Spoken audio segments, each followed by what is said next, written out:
donc asalaamaaleykum mbokk yeeg xarit yi ñuy déglu ci 89.2 Léon FM ñu ngi leen di nuyu bu baax a baax di leen ziar di leen jox seen wàccuwaay comme ni ñu koy defee saa su ne ci émission bu mu ci mënti doon émission yu mucc ayib yi nga xamante ni dañu koy faral di def ci rajo bi tey ñu partagé ko aussi ngir suñu mbokk internet yi mën ci gis seen bopp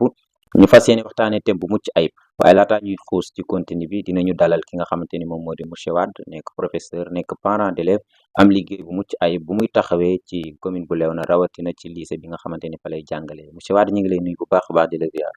waaw auzu billahi mina shaytaani rajim bismillahi rahmaani rahim Seydina Aliou ñu ngi lay nuyu yow tamit di la fay nuyu encore di nuyu aussi ñu bokkal plateau bi di nuyu bépp auditeur u Léona FM di nuyu en même temps suñu mbokk internet yi nekk ci Poto Vision di rafetlu vraiment invitation bi ndax ñun ay jàngalekat lañ de formation nekk en même temps intendant wala bi di lycée de Léona donc moo tax suñu teewaay fi tey dañu koy rafetlu bu baax a baax di ñaan yàlla lépp luñ fi sumb rek yàlla doon njëriñ ñëpp lañ koy jëriñ. jërëjëf monsieur Wade nekk comme ni leen ko waxee professeur ci lycée bi waaye itam di parent d'élève noonu nañuy def aussi dalal ki nga xamante ni moom moo di madame Gaye moom aussi di professeur science di def liggéey bu mucc ay fi nga xamante ni moom moo di ci lycée bu Léona madame Gaye ñu ngi lay nuyu bu baax di la ziar. bismillahi rahmaani rahim Aliou maa ngi lay nuyu di la ziara donc di nuyu ñu bokkal plateau bi monsieur Wade Pota di nuyu képp kuy déglu rajo Léona ak bépp internet bu nekk ci Poto Vision léegi di la remercier ci invitation bi c'est un grand honneur pour moi c'est un grand honneur d'être invité sur ce plateau ci thème bu am solo boo xamante ne ci moom moo ñu regroupé tey di ñaan rek lépp lu fi rot ci kàddu rek mu doon loo xamante ne ci dina jëriñ penc bi dina jëriñ Léona ak képp koo xamante ne ci mu koy déglu man maa ngi fi Léona comme professeur de sciences physiques fii nii ci lycée bi di la remercier waat encore ci invitation bi. jërëjëf madame Gaye présentation bi am na solo ànd nañ aussi ci plateau bi ak mademoiselle Fota di étudiante aussi di domaine am tey ñu bokkale ko suñu plateau ngir waxtaan ak moom Fota ñu ngi lay nuyu di la ziar bàyyi la nga présenté wu. Oui, merci Aliou. Alors man c'est Mame-Fata may dëkk fii Léona juddoo fi màggee fi après jàngi naa fii ci lycée de Léona ba may am sama bac instant yi maa ngi jàngee université Gaston Berger de Saint-Louis maa ngi instant yi terminé sama master di wax merci Aliou ci invitation bi man maa fi teel a élèves yi maa fi teel a teewal aussi étudiantes yi. jërëjëf tey li ñu fas yéene waxtaane mooy jigéen ñi seen place ci les filières scientifiques ndax gis nañu ni taux bi des fois dafay faible tey bu ñu dalalee madame Gaye en tant que professeur science tey ban observation nga def ci xale yi jigéen ñi seen participation ci filière yi ni demee. voilà merci Aliou ci question bi donc dinaa sawar di ci tontu si l'effectif des filles dans les filières scientifiques donc pratiquement c'est un constat national que dans les sciences scientifiques non seulement du côté des filles mais aussi du côté des garçons dafa wàññeeku mais surtout si côté jigéen ñi donc boo jëlee dans une classe pratiquement lu si bëri si li si am si jigéen du bëri bien vrai que la tendance est en train d'être renversée donc la tendance est en train d'être renversée quand on prend en termes de résultats pratiquement les premières des classes sont des filles mais n'empêche que il y a encore du travail à faire pour les pousser à embrasser les domaines scientifiques donc il y a de la pâte sur la planche il y a beaucoup de choses à faire rawatina zone bi lu gën a remarqué que benn ñaar ñett jigéen ngay gis ñoom ñooy am fit pour dem ci matière scientifique lu ci des yëpp ñoom ay embrassent les séries littéraires ainsi de suite donc il y a tey seen participation par rapport ak année yu weesu est-ce que gis nga ni mi ngi amélioré. waaw effectivement donc concernant le secondaire dont je suis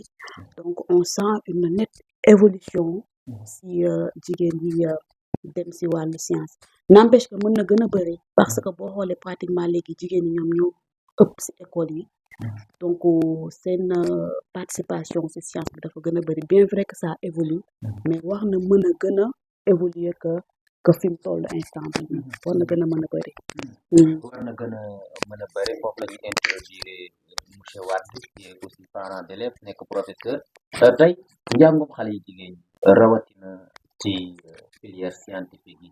ban jàngat nga ci def bi tax mu leen di gàllankoor ba duñ ci fas. waaw merci Alioune bon ñun moom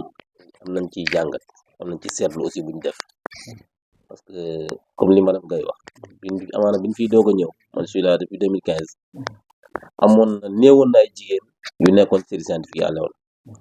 mais comme li mu wax lay confirmer aussi par rapport ak seen présence ak même sur les résultats ñoom ñoo nekk au devant de la scène jigéen ñi parce que à chaque fois dañuy am ay jigéen ñoo xam ne tey dañuy nekk en terminale S wala en première S mais booy génnee pratiquement les 2 premières les 3 premières jigéen ñi yi gën a fës donc ça veut dire que mi nga am côté résultat mi nga am mais foofu fi may def comparaison bi rek mooy su dee côté potentiel jigéen ñi ñoo am nañ potentiel bu doy te malheureusement ñaari extrême yi la parce que taux de participation dafa faible potentiel baa ngi fi mais taux bi dafa faible donc y a problème. yow loo jàpp ni moo faible la taux de participation. waaw parce que man li ma jàpp bi ci njëkk am na ci boo xam ne nit ñi ñooy ragal loo xale yi parce que Sénégal dañ tàmm boo nee S rek mel na lu tiit donc sa xale buy dégg loolu ñu naan ko S mu mel na ku tiit day dem ba day ragal S da ngay gis sax ku ñu orienté en série S mu ñëw école premier jour mu ñëw demee fii parce que dañ ko traumatisé ak S dafa jafe ba xale bi ragal na S laata mu ñëw S donc léegi loolu nekk benn problème am na benn facteur aussi boo xam ne ni da ciy joué mooy kenn tey xale jigéen ñi xëy na ñu ci bëri sëy beeg teel a sëy beeg da ciy joué aussi ñenn ñi aussi tamit dañuy raccourci mooy naa teel a am liggéey da ciy joué donc souvent lu ñu mën a positionné parce que tey ku mel na kuy def médecine par exemple tey wala nga comme madame Gaye ni nga embrassé à l'université des séries scientifiques tey njàng def na recours boo defoon daal léegi ki bëgg yoon bu gàtt da koy def du ko yëgal beneen bi série S bi day boo xoolee day def une pente ascendante da nga jóge seconde mu xaw a nooy nga dem S mu commencé dëgër terminal même chose loo gën a dem muy gën a sax léegi ki nga xamante ni moom xëy na amul cislaay bu dëgër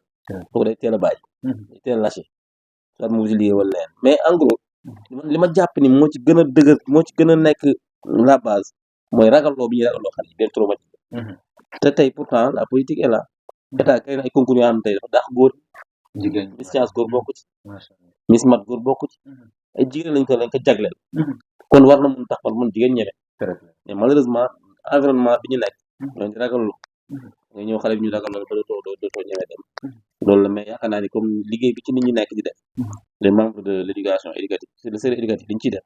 ak jàngalekat yi nga xam ne ci école yi souvent dañuy essayer lever le coin du voile pour xale yi mën a gis dina es ba mun faa dem donc yaakaar naa ñoom bu ci teew suñu tànk mën nañ ci àgg fi ñu ci bëgg ak par rapport ak taux de participation macha allah bala ñoo dem ci madame Gaye dinañu dem ci Fodé en tant que étudiante tey bi ngay nekk ci filière scientifique yi ngay gis faible participation yi jigéen ñi lan la doon def.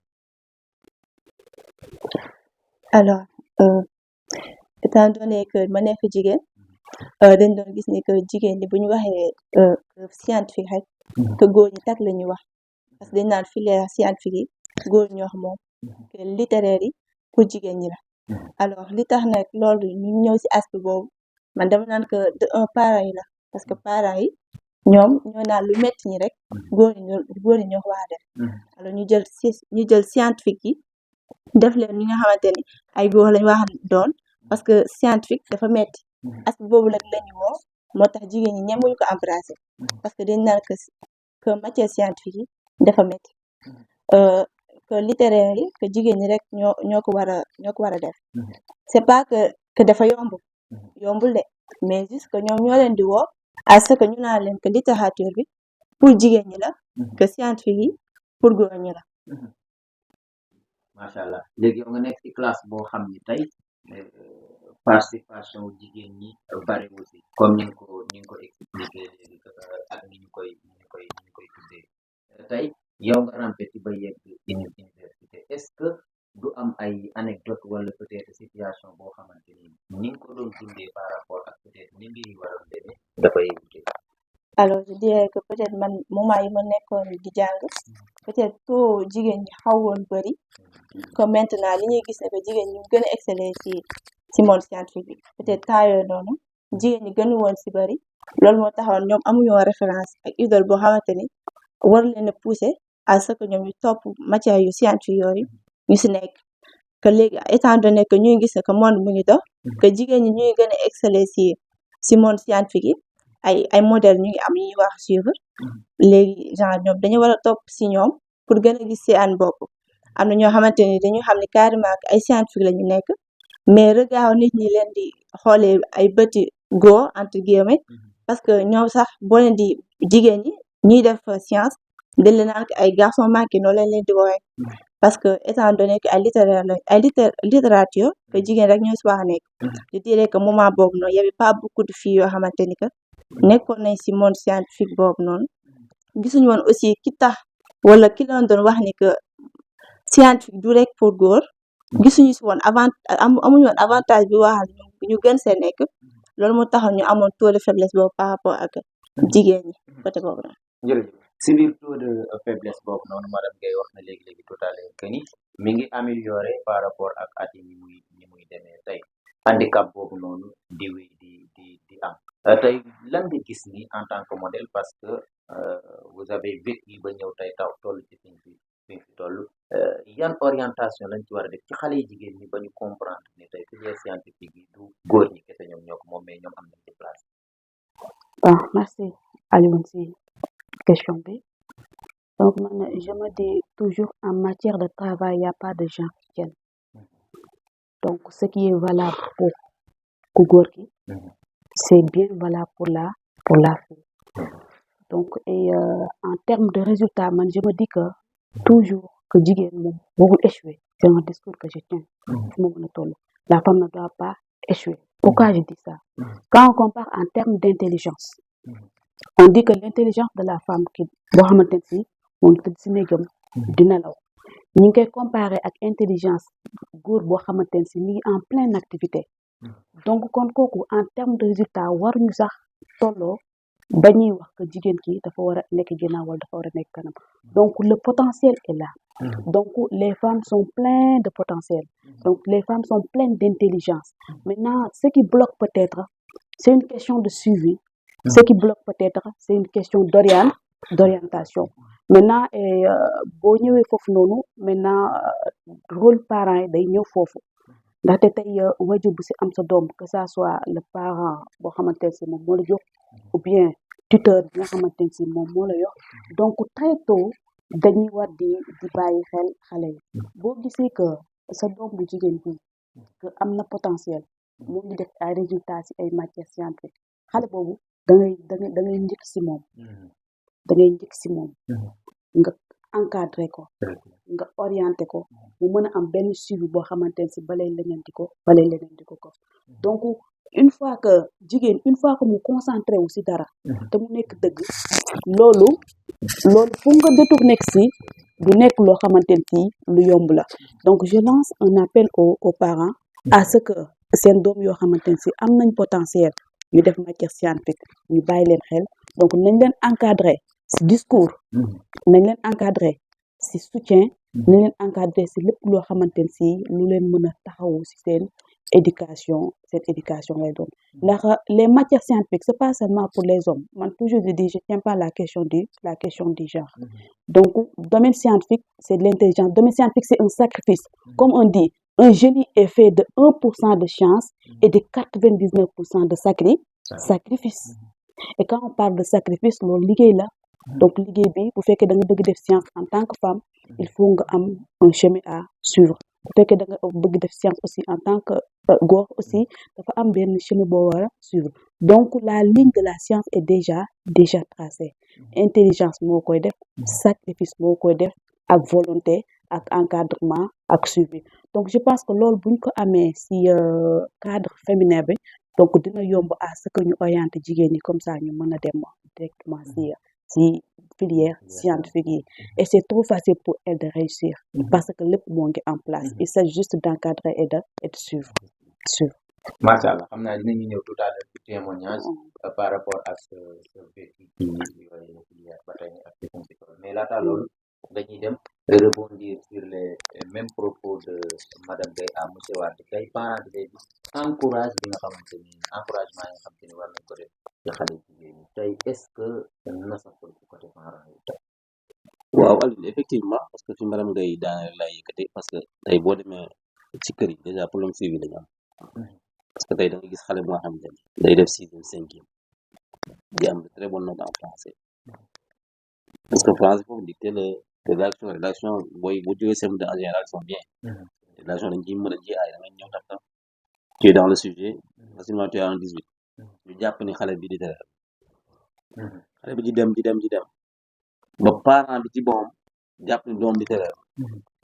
nga dem ba 4e par exemple parce que li ma la kaa ma gis la nga dem ba 4e ñu jox xale bi chance ci matière scientifique yi commencé feeñal yeneen affaire ba li nga yaakaaroon ci moom en 6e 5e sax da ngay tegaat ci suuf xam ne xale bi ndekete scientifique la donc ça veut dire que suivi bi war am ci xale yi le parent yi talul yenn parents ñu ëpp ci ñoom sax d'ailleurs am na parents am nañ temps wu seetlu seen doom jël les notes di ko xool surtout ana léegi dafa yomb avec planète da ngay toog sa kaw lal di xam sa note doom da ngay toog sa kaw lal di xam sa doom absenté na absenté wu les autres donc da ngay ne sa kër toog sa kaw lal di xam say résultats doom donc après nga jox ko comme ni madame Guèye jox ko une chance par rapport à l'encadrement par rapport au suivi par rapport au soutien moral matériel et autres ba xale bi mën a embrasser ces filières là yaa koy bëggloo xale nit du nangu lu mu xamul la ñuy wax n'est-ce pas xale bi yaa koy jox benn avant goût ci matière scientifique yi ba mu am cawartew mën fa def parce que comme li mu wax la li mu wax laay confirmer rek wallaay jigéen ñi bu ñu bare woon ci scientifique yi nga xam ne góor ñi tàngul parce que ñun on a vécu ça à l'école jigéen ñi li fi nekk ci jigéen yaa xam ne tey dañ doon damer le pion au garçon du jeex du xaaj année bu ñu fi def seen journée de silence fii yaa na avec Paul Ndourlo kii yaa na fekk na fi photo si je me rappelle bien avec les Seynabou Ndiaye autres prix yëpp jigéen ñi ko jël tous les prix étaient raflés par les filles donc ça veut dire que potentiel baa ngi ci ñoom comme li wax sax y a le potentiel qui est là donc maintenant aux parents aux familles qui les aident vraiment à développer ce potentiel là ba tax tey ñu leen dégg fu sore ci matière scientifique yi modèle yaa ngi fi am comme ni nga wax rek xëy na ci kanam tuuti maanaam ngay bu ñu joxee son parcours dinañ xam ni laaj na sacrifice comme ni mu wax laaj na coono mais laaj na taxawaayu waajur yi dëgg ca kër yi école te am na muy defar kër yi am na muy defar donc nag kër yi aussi bay seen waat ci wàllu suivi Alioune parents yi foog ñu suivre xale yi parce que xale bi du day dem école ñëw nga jox ko ndekki mu ndekki ñëw nga jox añ mu añ nga jox ko reer mu reer parents bi doon la ñuy def na xale bi dem école bu mu xiif na ñibbi si jàmm quant au résultat c'est le cahier de leurs soucis xam kañ la ñuy lijjanti xale sur bulletin bi génne te sax duñ dem dans le fond jàngoo la ñuy wax wala jàng nga wala ñu yem c'est superficiel yaa ngi jàng wala jàngoo alors que dañu war dugg ci fond bi xam profilu xale bi comme ça ñu mën ko orienter à l'avenir parce que li ma la koy wax yoon la rek bu ñuy tracé teg ko ci yoon bi bu ko ci tegee mu dem mais malheureusement comme amul suivi munoo xam li ngay def donc parents yi man li may exhorter rek li may dikk ñaan parents yi mooy ñu gën a jege xale yi seen wàllu njàng gën leen suivre par rapport au résultat parce que profil bi résultat bi koy dégager ñu gën leen suivre comme ça dañu am plus de chance pour mën a réussir sur les scientifiques surtout les filles surtout les filles si dañuy rebondir ci Mapota tey ban jàngat nga def ci jàpp bi nga xamante ni moom la jigéen ñi war a def jëmale ko ci matière scientifique yow mi nga xamante ni jaar alors man je dirais que lépp choix la parents yi dañoo am seen choix par rapport ak seen ay doom comme aussi doom bi aussi dafa war a am choix par rapport ak propre vie am parce que dañuy constater que ni que parents yi aussi dañu bëgg di choisir seen choix doom yi à leur place des fois di nga gis ay exemple ay parents yoo xamante ni dañ naan sama doom scientifique la war a nekk force te xamul ndax doom bi am na aspect carrément ndax moom scientifique la wala littéraire la wala sa doom ñoo nekk littéraire rek nga non dafa war a nekk scientifique te ñoom amuñu suivi comme li ko monsieur Wade wax amuñu suivi par rapport ak seen ay doom amuñu suivi par rapport ak ñoom ndax ñuy exceller ci matière scientifique yi comme littéraire yi ñoom dañuy xaar juste que moyen ni génn ñoom daal li leen ñoo wax rek mooy ndax am na moyen c'est juste ça alors que choix dafa war a am élève bi que nga nekk jigéen ko nga war a aussi nekk góor da nga war a xam déjà lan nga bëgg recadré wu ci benn aspect nga xam ni yow scientifique nga wala yow littéraire nga xam aussi lan nga bëgg a def ëllëg mais mënoo juste le tënk si àddina rek si dama war a tekki te xamoo yow carrément li nga doon et aussi nga bàyyi xel say parents ndax yow li ngay nekk dina leen neex ou pas parce que mbir bi daf la war a yow ñor parce que yow la sa vie la parents yi dañoo dund seen dund alors yow aussi da nga war a suivre sa vie comme li ko madame Guèye waxee sacrifice la gars yi dañoo war a xam ni lépp si àddina lépp sacrifice la lépp aussi daf metti bu ñuy juste tënk ni que metti rek góor kese la war a daal et que jigéen aussi moom si lu nooy rek la wax alors que loolu c'est pas du tout normal lu tax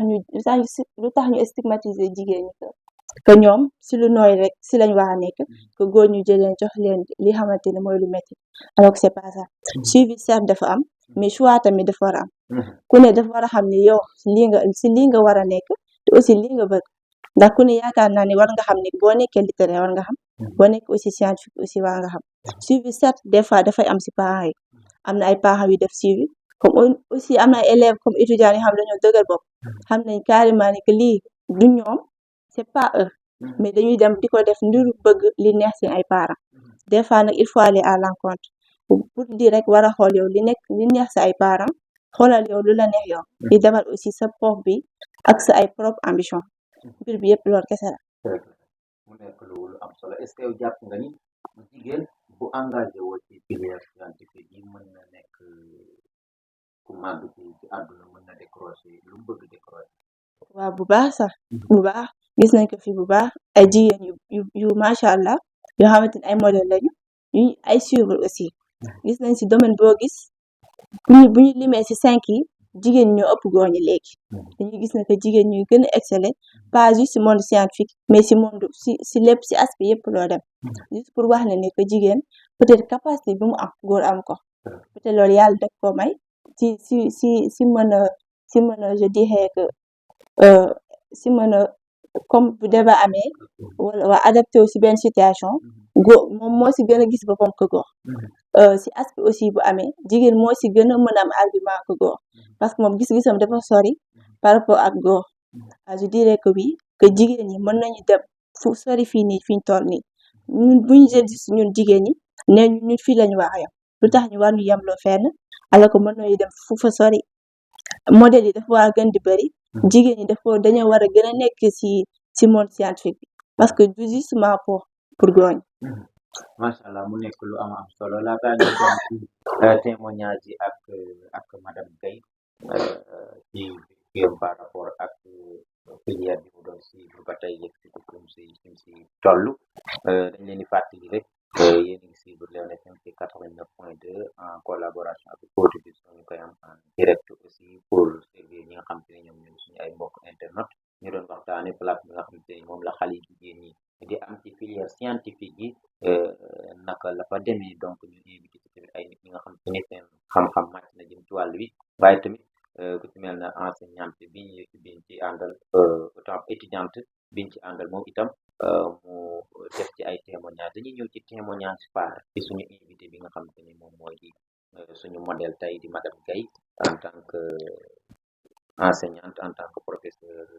science tey nga dund ci science boobu ba toll si fi si toll est-ce que mën nga ñu defal d'une façon très brève tey parcours bi ak tey nga toll ak yéene bi nga xam ne moom nga ci am. Merci Alioune. Le chemin n'a pas été facile. Donc c'était plein d'obstacles. Le chemin n'a pas été facile. Donc comme ma wax ko rek sacrifice la laaj suivi la laaj. Par chance, j'ai été bien encadrée. En premier, par ma famille. D'abord, je reviens sur ça. Comme on dit que la vie adulte n'est rien d'autre que ce que nous a laissé l'adolescence. Quand on parle d'adolescence, c'est là pour strict des parents. Je reviens encore sur ce rôle crucial que les parents doivent jouer si c'est une domaine. J'ai été encadrée par chance, j'avais une famille par chance et je remercie de passage mon papa. Je remercie de passage mon papa. Donc, ça me lève là. Donc, c'est un ami, c'est un confident, c'est un mentor, c'est un guide. Il est tout à la fois. il tient toujours un discours que nga nekk góor que nga nekk jigéen que li nga bëgg nga dogu si suñu borom daf la si fekk pourquoi parce que yàlla dafa juste li la jaral nga ñàkk si moom daf la si fekk que da ngay jàng que da nga bëgg jàng donc li jàng laaj def ko tu as tes leçons nga jàng ko tu as tes exercices nga def ko bul am soxla feneen si son discours école ba kër ga on a été éduqué comme ça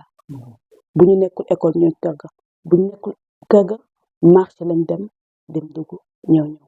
des exercices des cours tout le temps encadrement cours de renforcement par-ci par-là ndax c'est scientifique nekk sër boo xamante ne si dafa yomb tout le temps yow da nga jàng sa occupation nekkul dara lu dul jàng sa leçon dem école nga tëdd nelaw yeewu loolu mooy sa circuit loolu moo nekk sa circuit ça n'a pas été facile ba bi ngay jóge lycée nga am bac dañ daan jàng xëy 8h boobu ñu def moom jeune continu ñu xëy 8h midi nga dem 15h nga gontuwaat 19h nga wàcc bu ñu wàccee 19h bon la femme reste une femme il y a des travaux qui t'attendent à la maison mais on était organisé on nous a appris très tôt la gestion du temps et l'organisation chaque instant tu savais ce que tu devais faire heure bi da nga war a togg heure bi da nga war a jàng heure bi da nga war a def lii da nga war a def lii donc on était organisé de sorte que lépp luy leçon da nga koy jàng lépp luy exercice da nga koy def lépp loo xamante ne si leneen loo xamante ne si da nga ko war a def aussi da nga koy def da ngay wàcc midi nga ñëw soit buñ fekkee nga añ ngay raxas nga gontu boo demee 15h 19h nga wàcc nga war a togg reer da ngay togg reer boo paree 21h 22h il y a les leçons il y a les exercices qui t'attendent da nga koy def donc ba classe d'examen aussi da ngay def ay travail groupe ay cours particulier ay lépp ça veut dire que yow sa circuit jàng la nga pare nga am bac ak sacrifice yooyu nga dem université encore ñu orienté la si FST donc man comme je dis fac science ku fa génnee ak attestation kooku mbër nga man loolu laay wax mbër nga pourquoi je dis ça parce que FST dafa nekk faculté boo xamante ne si yombul foofu lu la fa jëlee dafa yomb boo amul la benn méthode de travail dañ daan dem amphi tu te réveillais à 4h à 5h du matin rien que pour nga am benn place boo toog sinon si ginnaaw ngay nekk peut-être que doo dégg wala doo suivre tu te réveilles à 4h du matin il y avait pas suffisamment de table il y avait pas suffisamment de chaises parfois si muul ngay toog brique parfois tu te débrouilles pour suivre le cours nga jóge cours magistral xam nañ université les cours magistraux ne suffisent pas donc da ngay obligé nga am beneen nga dem jàngali sa bopp donc buñ jógee amphi resto la ñuy dem boo jógee resto peut-être tu rentres fi nga loger tu te changes après bibliothèque 4 bibliothèques la ñu yoroon dem bibliothèque boo jógee bibliothèque aussi yaa ngi amphi boo wàccee cours 19h 20h avec les travaux pratiques aussi guddi bi da ngay dem nga sangu après tu reviens encore ngay carrière tout le temps notre circuit c'était ça dem bibliothèque jógee bibliothèque man comme je dis man jàng ñu réviser nañ ba réviser biir église non sérieux parce qu'on avait besoin de tranquillité te période examen ñi daan jàng ak ñi dul jàng ñëpp dañuy ñëw université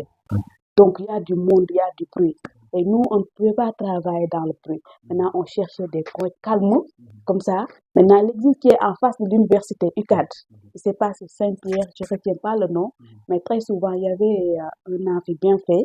donc on nous laissait utiliser cette salle là fa lañ daan dem dugg jàng église am ñu dimanche am ñu lundi am ñu férié am ñu dara si jigéen donc dañ ko doon ñàkkante ak góor ñi ba ñu suñu góor ñi parfois dañuy doon takkine ñu ñuy wax ne yéen a tax ñun duñu valider premier semestre parce que xanaa doo leen xool seen nawle SN bu ñu ñëwee dañuy sol talon dañuy sol ay jupe dañuy teg ay greffage yéen fu ñu leen fekk yéen a ngi musóoru ak seen ay carax loolu la ñu doon wax ñu ne leen yéen li ngeen bëgg ñun loolu lañ bëgg c'était notre réponse donc on voulait quelque chose xamoon nañ luñ bëgg aussi xamoon nañu fan la ñuy jaar ba am ko te loolu aussi yëpp dañ la si nandal donc dañ la si teg pour nga mën see tegu toujours ma revenir waat si encadrement bi si suivi bi si discours parents yi donte jigéen nga tey y a des familles yoo xamante ne si ñoom amuñu góor suñu borom jigéen kese la leen jagleel à ces mères de famille là à ces pères de famille là seen xale yooyu yéen leen di sol surtout góor ngeen xamal leen que lépp loo xamante ne si góor mën na ko jigéen mën na ko donc discours boobu ku ko yàgg di def si nopp xale bi dina xam ne man du benn du ñee kenn du ñee kenn parce que day xam ne yow loo mën naa ko loo mën a am man mën naa ko am donc loolu déjà c'est un atout boo xamante ne si dafa nekk si xale c'est un atout donc encore aux parents des discours le suivi le soutien et tout vraiment c'est pas facile et c'était comme ça bala ngay génn sa science ngay def concours ngay réussir concours yi aussi xam nañu Sénégal c'est pas facile donc il y a des sacrifices à faire mais su loolu yëpp par chance la ndax lépp loo gis ci ndimbal suñu borom la moom la sopp mu def lépp mais si biir ndimbal borom bi donc sabablu daf si am donc on appelle encore je lance un appel à tous les parents rawatina yaay papi yi surtout seen doomi jigéen yi une fille doit être soutenue jigéen kenn du ko bàyyi ak mbedd donc jigéen kenn du ko bàyyi ak mbedd donc un appel c'est un cri de cœur donc xale bu doom bu jigéen bi nga am boo ko teelee encadré lépp loo bëgg si moom suñu borom mën na la ko defal que mu nekk école ba même bu demul école moo ngi dem alxuraan moo ngi dem feneen mais ngeen tenir ak ñoom discours boo xamante ne ñoom lépp lu ñu bëgg ñoom mën nañ ko am bu baax j'ai trop tiré à longueur parce que c'est que li ma laaj la donc c'est intéressant et j'aimerais à ce que famille bu nekk moom muy demee noonu parce que man dam si gis yéen ñu suñu famille c'est comme ça ma petite sœur moom macha allah mu ngi clinique analyse biologique la def sama beneen sœur bi aussi elle est scientifique biologique la def elle est à l'université et notre seul frère qui est littéraire moom aussi il est en géographie physique aussi c'est un domaine scientifique donc pratiquement on n'a pas de littéraire comme je dis on n'a pas de littéraire te loolu yëpp encadrement macha allah encore encadrement la ak suivi ñu si sant yàlla di sant wéjur yi ñu yàlla boole di sant ñëpp di sant aussi je peux pas manquer ça sama mentor donc sama wasila Cheikh Seydou Mouhamadou Mansour Sy Djamil wasilatul muna ila rabbina moom aussi am na beneen discours bu muy tenir fii femme scientifique moom dafa bëgg le domaine scientifique dafa bëgg jigéen bi yëngu scientifique je peux dire que su ma amee fit bi ba tey may nekk nii en partie moom am na si solo ak si yeneen yoo xamante si du lu ma mën a wax fii la donc de passage aussi koy ñaanal yal na ko suñu borom bàyyi suñu kanam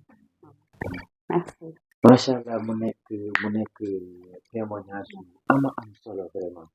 par rapport ak jaar bi ba tey fi mu ci toll yàlla def dolli donc xam naa dañu def suñu dernier tour de table rek ci conclusion yi monsieur Wade tey ñan message ngay lancé xale yu jigéen ñi parents yi mu yem ak say santé waaw merci Aliou man dama koy def ruwaaje gàtt sax macha allah benn bi mooy xale yi laay waxal xale yu jigéen ñi ku bëgg aakara da nga ñemee kaay nañ jël boobu benn bi ma wax parents yi le meilleur investissement c'est la famille ku ci nekk nga jëlal loolu benn paa moo mos wax dafa mos fekk ma taxaw ma xanaa jàngalekat nga ñuy waxtaan may ko waaw ñu wér ci benn oto bu rafet mag la daal mu ne ma il faut miser sur les enfants ma ne ko mun ma waaw mun ma fekk si gàtt bi lañ ñëwoon quoi mais li may jël si fii c'est pour ma poche tous mes enfants sont enfants bi may toll di ma ciy toll dafa rey sama bopp xare ngir sama jàngi njaboot tey sama caat ñuy def ba kooku rek moo ci liggéey tous les jours jël nañ seen temps jàng bi ñu war a jànge ba tey ñu ngi seen place donc di wax parents yi rek ñu gën a xar seen tànk tubay ci jàngu xale yi surtout xale yu jigéen ñi parce que jamono ji sama jàngee bu bëri am nañu jigéen benn njëriñ fekki jabar bu bëri lañ ci nekk voilà kenn booy dugg ci néegu say baax na c'est bien mënal sa bopp it baax na ku la defal nga defal sa bopp ku defal nga defal sa bopp mën a tamit def ci sa njaboot ndax xale yi ëllëg bu ñu seen mbir bënnee it ñu amal lañ njëriñ donc daal loolu laa ci wax di nga tàggoore di ñaaxu jëre ñu gën a taxawu xale yi di wax xale yi tamit ñu gën a def fulla ci li ñuy def donc wala fi da koy wax góor baax na jigéen baax na donc du caaga ni góor ñi rek ñoo war a réussir du caaga ni góor rek ñoo war a occuper les bonnes places donc jigéen ñi tamit dañu am seen place sur la société am seen place ci les institutions et autres donc ngeen di ñaax rek ñoom dañ gën a góorgóorlu di wax parents yi aussi ñu gën a jàppale xale yi ñu leen temps suivre leen ñu jàng bu ko defee ñu ñaan leen yàlla vraiment lépp doon taw la macha allah sant ngërëm ñeel itam monsieur Wade foofu ban message ngay jox xale yu jigéen ñi boole ko alors merci Aliou di wax aussi duma tàggatoo te waxuma si vie étudiantine ba pare comme di répondre juste madame Gaye si li mu wax que métti na torop te comme fii nii élèves yi dañuy jàng wàcc gis say parents dafay am foofu suivi dafa manque total fay université dangay jàng doo gis pap doo gis yaay doo gis mbokk doo gis kenn yow kese yow yaa fa nekk alors oui c'est vrai que dañuy gis domaine scientifique licence nga war ko def 3 ans di nga gis ñu ko def ba 5 ans juste c'est pas que jànguñu de c'est parce que suivi moo fa amul juste pour wax parents yi aussi que des fois buñ ci teg pression seen doom yi que tak dañu war a teg parce que ku ne ak li madame Gaye wax rek ku ne ak li la yàlla séddale ku ne aussi ak domaine bi nga war a xam ne te xamante ni que da nga war a am ak moment bi keneen wala ki nga àndal am bokkul ku ne ak fi nga war a amee keneen aussi ak fi nga war a amee ñu war aussi bàyyi teg seen doomi pression par rapport ak da nga war a teg da nga war a am wala aussi da nga war a tukki ndax ku ne aussi ak li la yàlla séddale di wax aussi suivi dafa war a am foofu par rapport ak jigéen sax dañuy gis ne jigéen ñi bu bari que jàngatuñu arab jigéen ñu bari ñu ngi si mbedd bi sax que léegi affaire dañ koy wax ni que nga am sa xarit comme man ma am sama xarit moom mu gis ñu tàkk ma forcément si xelam dafa wax nekk moom tamit dañ ko war a takk affaire dañ naan si vie bi si loolu lañ ko gën a tënk nit ñi dañ war a xam ni que ku nekk sa vie ku ne ak yoon bi la yàlla tracé alors may wax nag parents yi aussi ñu gën a am suivi par rapport ak fii nii ak aussi fene parce que aussi foofu tamit si la lépp di amee parce que ñuy gis comme ni ko waxee sànq rek licence bi am ñu koy de plus de 5 ans te duñ ko aussi am ñuy gis aussi am ñu am plus de 30 ans ba léegi mu ñu am master bi lépp rek si suivi la ñu parents aussi di rappeler que doom yi dañu war a jàng xam li ñu bëgg def li ñu bëgg te génn si te bal aussi war a teg pression bi que ni dañ ko war a def coûte que coûte pare si ku ne ak li la yàlla jagleel ku ne aussi ak sa domaine de vie di la wax aussi jërëjëf si lépp macha allah kàddu yi rafet na trop madame Gaye amoon nañu mbégte def la comme modèle tey en même temps invité aussi looy tàggatoo waaw Aliou merci peut-être que danga yowoon rek moo tax nga tànn moom mais ñu gën a nekk modèle ñoo xamante ne si ñoo ngi si commune bi donc di la remercier waat encore di la wax que c'est un grand honneur pour moi donc comme la centralité du thème c'était la femme la centralité du thème c'était les jeunes filles donc toujours di revenir comme je dis si parents yi ñu gën a am taxaw si seen doomu jigéen yi nga xam ne foo xamante ne si góor mën na fa àgg quel que soit le domaine nag fu góor mën a àgg jigéen mën na fa àgg lépp loo xamante ne si góor mën na leen ko defal jigéen mën na leen ko defal donc ngeen am discours boo leen tenir rek si ñoom te leen encadré voilà c'est ça le message macha allah mbégte la doon ñu dalal ko madame Gaye nekk professeur science aussi nekk modèle tey ci suñu émission bi nga xamante ni dañu ko jagleeloon xale yi jigéen ñi ak filière scientifique yi dalal itam monsieur Wade en tant que parent d'élève professeur moom itam am liggéey bu mucc ay boo xamante ni daf koy def ci éducation rawatina bu jëm ci xale yi jigéen ñi dalal itam Fota en tant que étudiante aussi dundu ak les filières scientifiques ñu tënk ci waxtaan bu mucc ay boo xamante ni tey njariñ bu nekk génn na si donc jaajëfal itam auditeurs yi nga xamante ni ñoom leen doon teewlu ci 89.2 internet yi nga xamante ni ñoom leen doon topp ci Fota Vision jox leen dig daje très prochainement ak yeneen invité ak beneen thème jàng